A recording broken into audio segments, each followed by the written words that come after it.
আজকে আপনাদের সঙ্গে সুপার টেস্টি একটি জলখাবারের রেসিপি শেয়ার করব।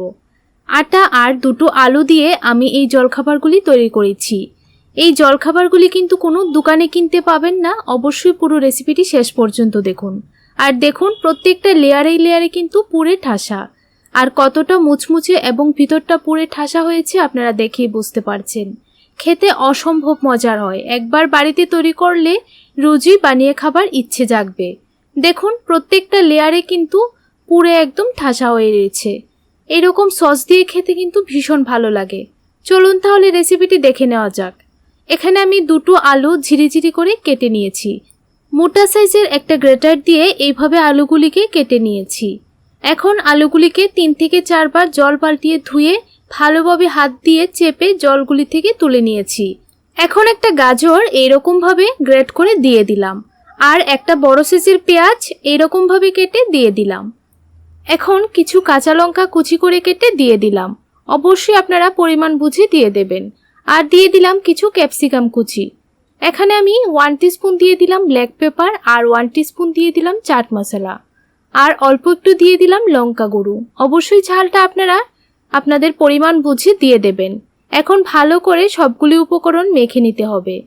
আর আমি কিন্তু এখানে লবণটা দেইনি, লবণটা আমি পরে দেব, কারণ আগে থেকে যদি লবণ দিয়ে মেখে নেন তাহলে কিন্তু সবজিটা থেকে অনেকটাই জল ছেড়ে দেবে। ভালো করে সবগুলি উপকরণ মেখে নিয়েছি। এখন একটা বাউলের মধ্যে 2 কাপ আটা দিয়ে দিচ্ছি, আর স্বাদ অনুযায়ী দিয়ে দিলাম নুন। এখন ভালো করে নুনটা আটার সঙ্গে মিশিয়ে নিলাম। এখন অল্প অল্প জল দিয়ে আমরা রুটি যেই রকম ভাবে তৈরি করি ঠিক সেই রকম ভাবেই ডোটা তৈরি করে নিতে হবে। একেবারে জলটা দিয়ে দেবেন না, অল্প অল্প জল দিয়ে ডোটা তৈরি করবেন। আর খুব বেশি যেন ডোটা নরম না হয় সেদিকে লক্ষ্য রাখতে হবে। এখন ডোটা থেকে আমি 4টা লেচি কেটে নিচ্ছি। 4টা লেচিই কিন্তু এই নাস্তাগুলি তৈরি হয়ে যাবে।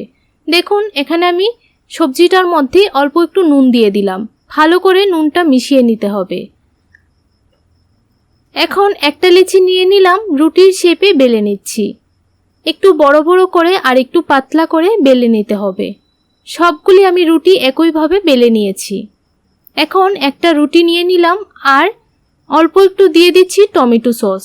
আপনারা চাইলে কিন্তু টমেটো সসের পরিবর্তে পিৎজা সসও ব্যবহার করতে পারেন। ভালো করে আমি টমেটো সসটা মিশিয়ে নিলাম। এখন আমি যে সবজির পুরটা তৈরি করে নিয়েছি সেই সবজির পুরটা দিয়ে দিলাম। এখন পুরোটা রুটির উপর ভালো করে সবজির পুরটা দিয়ে দিলাম। এই সবজির পুরটার উপর আরেকটি রুটি আমি দিয়ে দিলাম।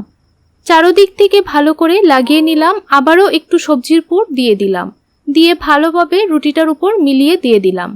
এখন আরেকটা রুটি এই সবজির পুরটার উপর দিয়ে দিলাম, আর রুটিটা দিয়ে ভালো করে চারপাশ থেকে মিলিয়ে লাগিয়ে নেবেন।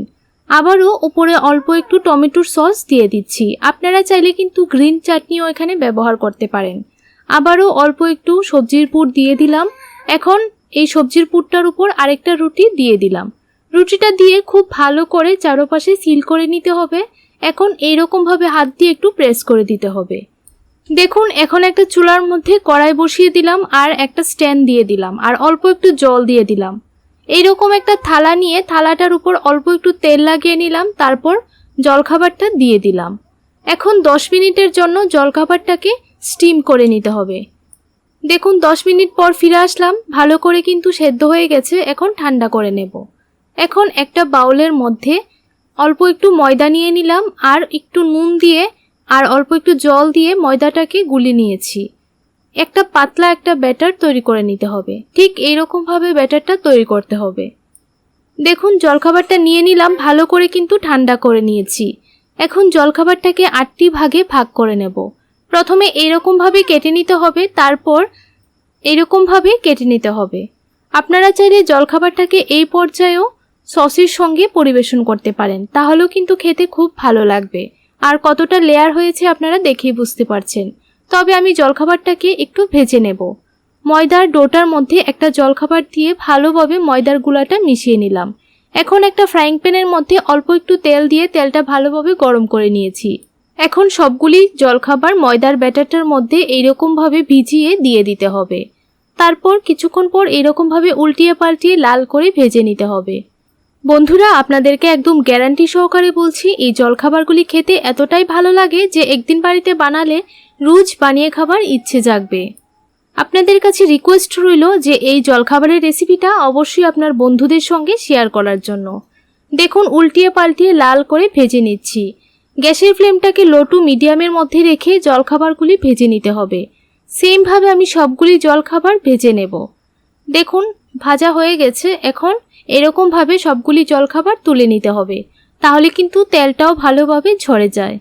আপনাদের কাছে এই জলখাবারের রেসিপিটা কেমন লাগলো কমেন্ট করে জানাবেন। ভালো লাগলে চ্যানেলটিকে সাবস্ক্রাইব করে আমার পাশে থাকবেন। দেখুন, একটা প্লেটের মধ্যে সার্ভ করে নিলাম আর একটা জলখাবার আপনাদেরকে ভেঙে দেখিয়ে দিচ্ছি। দেখুন বন্ধুরা, উপরটা কিন্তু একদম মুচমুচে হয়েছে আর ভিতরটা পুরো একদম ঠাসা, আর কতটা লেয়ার হয়েছে আপনারা দেখিয়ে বুঝতে পারছেন।